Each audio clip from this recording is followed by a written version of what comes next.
Hey everyone, James Baker here. I just did an expert interview, and this is a clip from the interview. I'm speaking with different experts from all over the world to understand questions about how my clients are taxed when they go into their country and how their clients, people from that country, are taxed when they have U.S. companies. And this is the kind of thing we're talking about on these interviews. If you want to see all of the clips from this interview, you can go. There should be a playlist on the channel. And if you want to see more interviews like this, subscribe to the channel. And if you have someone you'd like me to interview, a tax expert from your country, so you can learn more about it, send me an introduction email. I'd love to meet them and interview them.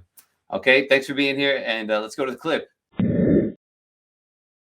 If a Mexican citizen has an LLC and they have an invoicing software that they use, and they're managing all of that from outside of Mexico, they probably don't have to report anything in Mexico, assuming they don't do invoice in Mexico, and they also don't have anything to do with Mexico.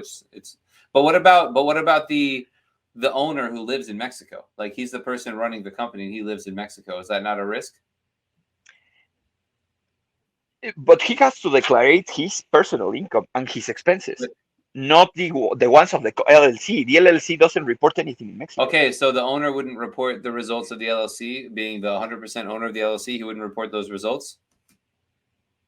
No, if he doesn't receive anything from the LLC directly to Mexico, no, he doesn't have to report it. That's why it's important that for you, maybe you can offer this to your clients to open international bank accounts, because international banks doesn't report really to Mexico. They have like this process internally, but all the movements you do in the United States and you have a card here, they will be reflected in Mexico. Yeah, so if because when you open a bank account in the U.S., and they always need to know who the beneficial owner is, and they need a copy of your passport.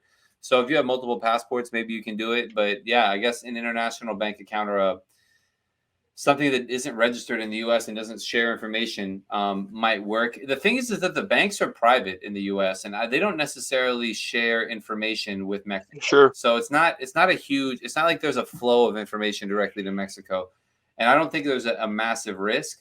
I just have people who are more conservative, so that's really interesting. It will be like to analyze the case-to-case basis of what you have in mind. I think that will be the greatest answer for a Mexican city. It's like, okay, what do? You have a little C here, you do this, you want to receive the money, how? So with that case basis, we can make, of course, there will be some tax to pay anytime, because we cannot always avoid the authority, no? But as we discussed, there are like these strategies to that your income is not that impact, because all the movements that you do with the LLC, because the idea is that you make more money without this risk of getting taxed all the time. No, and that's why maybe you have the best opinion to give to your client using a United States company. And for example, me as a lawyer here in Mexico will tell you, okay, if you receive the money this way, you will only have to pay this, and you will have only take care of this. Thanks for sticking around to the end of the video, and I want to share some things I have to offer you. If you're looking for help expanding to the U.S. or fixing a tax problem, the quickest way to contact us is to schedule a free call in the description below, or at visiting jamesbakercpa.com/schedule. If you want to skip the line and speak with me directly, there's also a link in the description to schedule a call with me, which is another great option.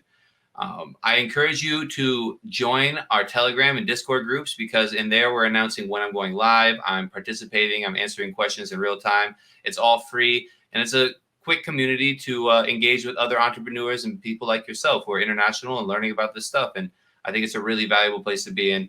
At the end of the day, if you just subscribe and see me on the next video, that works too. So thanks for being here, and I'll see you in the next video.